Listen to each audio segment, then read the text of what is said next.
आ रहे थे तो रास्ते में एक उनको वेटर मिला जो कप और प्याले ले जा रहा था चाय के लिए। तो उन्होंने कहा कि ये कप और प्याले अच्छे नहीं है, जाओ वापस दूसरे कप और प्याले लेके आओ। तेज कदमों से चलती हुई इंदिरा गांधी उस गेट के करीब पहुंच गई थी जो एक सफदरजंग रोड और एक अकबर रोड को जोड़ता है। ठीक इसी जगह पर रिवॉल्वर के साथ बेअंत और मशीन गन के साथ सतवंत मुस्तैद खड़े थे। इंदिरा थोड़ा और आगे बढ़ी। उन्होंने बेअंत को देखा और बेअंत ने उन्हें नमस्ते कहा। इसके बाद बेअंत सिंह ने अचानक 38 बोर की सरकारी रिवॉल्वर निकाली और इंदिरा गांधी पर पहली गोली दाग दी। इंदिरा ने सिर्फ इतना कहा, ये क्या कर रहे हैं? लेकिन तब तक बेअंत ने 5 और गोलियां इंदिरा के शरीर में उतार दी। बेअंत को देखकर सतवंत ने भी मशीन गन से गोलियां दागना शुरू कर दिया।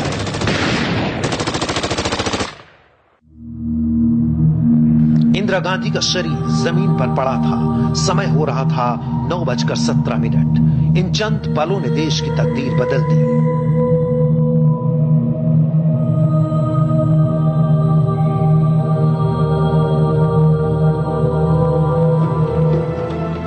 इंदिरा गांधी की हत्या के एक और चश्मदीद हैं कांग्रेस नेता माखनलाल फोतेदार। 29 साल बाद भी उस पल को याद करके फोतेदार की आंखों में आंसू आ जाते हैं। ये वहां से निकली ये पहुंची अकबर रोड के गेट के करीब।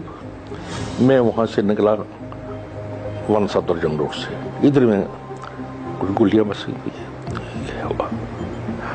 बाद में मैंने और धवन जी ने उठाया, गाड़ी में रखा।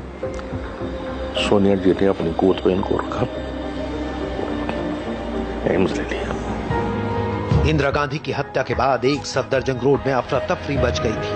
हैरत की बात है कि प्रधानमंत्री निवास में 24 घंटे तैनात होने वाली एम्बुलेंस का ड्राइवर भी मौके पर नहीं था। तो उस वक्त पहले हमें कहा गया था कि हमेशा एक यहाँ एम्बुलेंस की गाड़ी रहती है, लेकिन उस समय जब गाड़ी को कहा गया तो कोई एम्बुलेंस अवेलेबल नहीं थी। तो मैंने ही शोर मचाया कि कोई भी गाड़ी लाओ ताकि उनको ले। इसी समय बीच में सोनिया जी ने भी गन शॉट सुन ली थी, वो भी वहीं पर मौके पे पहुंच गई। तो जो भी गाड़ी सिक्योरिटी वालों की थी उसमें सोनिया जी को रखा गया और साथ में उसमें सिक्योरिटी ऑफिसर था, मैं था, सोनिया जी थी और फोतेदार थे, और हम इंस्टीट्यूट के लिए फट से दौड़ के चले गए। गोलियों से छलनी इंदिरा गांधी को सुबह 9:30 बजे देश के सबसे बड़े अस्पताल एम्स लाया जा चुका था। उस वक्त एम्स में मौजूद डॉक्टर स्नेह भार्गव, डॉक्टर NP गुप्ता और डॉक्टर TD डोगरा को 29 साल बाद भी याद है कि तब क्या हुआ था। मुझे स्टाफ ने आके बताया कि प्राइम मिनिस्टर कैजुअलिटी में आई है। तो मैंने सोचा कोई इमरजेंसी होगी, कोई इन्फॉर्मेशन नहीं है कि प्राइम मिनिस्टर ने आना है। तो मैं भी भाग के कैजुअलिटी गई देखने के लिए। वहाँ जाके देखा कि जूनियर स्टाफ टेबल पे बैठा था। तो मैंने कहा where is the prime minister? तो they pointed out to the trolley and when I saw her she was covered with blood. सब सीनियर डॉक्टर्स भी वहाँ पहुँच गए और सबने मिलकर तय किया कि इनको ऑपरेशन थिएटर में ले जाया जाए और इमीडिएटली इमरजेंसी से वहाँ पे ऑपरेशन थिएटर की तरफ शिफ्ट कर लिया गया। हम लोगों ने देखा कि जो ब्लड उनके शरीर में जाता था वो फव्वारे के माफिक सारा जो गोलियों के छेद थे उनमें से निकल रहा था और उनका तुरंत छाती खोली गई, हार्ट खोला गया, ऑपरेशन की कोशिश की गई और डॉक्टरों ने वहाँ पर बहुत बड़ी टीम थी जिसमें 7-8 डॉक्टर लगे हुए थे जो कि मिलके सब ऑपरेशन कर रहे थे और ऐसा लगने लगा कि फिर शायद है कि वो रिवाइव नहीं हो पा रही थी। एम्स में डॉक्टर गांधी की जान बचाने की कोशिश कर रहे थे लेकिन देश बेखबर था सिवाय इन 3 पत्रकारों के, आनंद सहाय, सतीश जैकब और तबलीन सिंह। अपने जमाने के वो तीनों दिग्गज रिपोर्टर जो खबर लगते ही एम्स पहुंच चुके थे। हम लोग मेन गेट जो है सफदरजंग एम्स का मेडिकल इंस्टीट्यूट का, वहां पर धीरे धीरे करके समझिए कि 11 साढ़े 11 बजे तक काफी लोग आ चुके थे। 20-25 लोग तो आ गए होंगे। कुछ बाईस्टैंडर भी थे, कुछ पत्रकारों को कुछ कहीं कहीं से सुराग मिली होगी। तो सतीश ने बड़ी होशियारी की, वो गेट के अंदर स्लिप करके चले गए, वो और हम भी गए और सीढ़ी अब कहाँ उनको ले जाया गया हम लोगों को आइडिया नहीं था बिल्कुल। तो वो सीढ़ियाँ चढ़ते हुए यहाँ वहाँ और फिर हमें वो पीछे छोड़ गए, वो आगे बढ़ गए।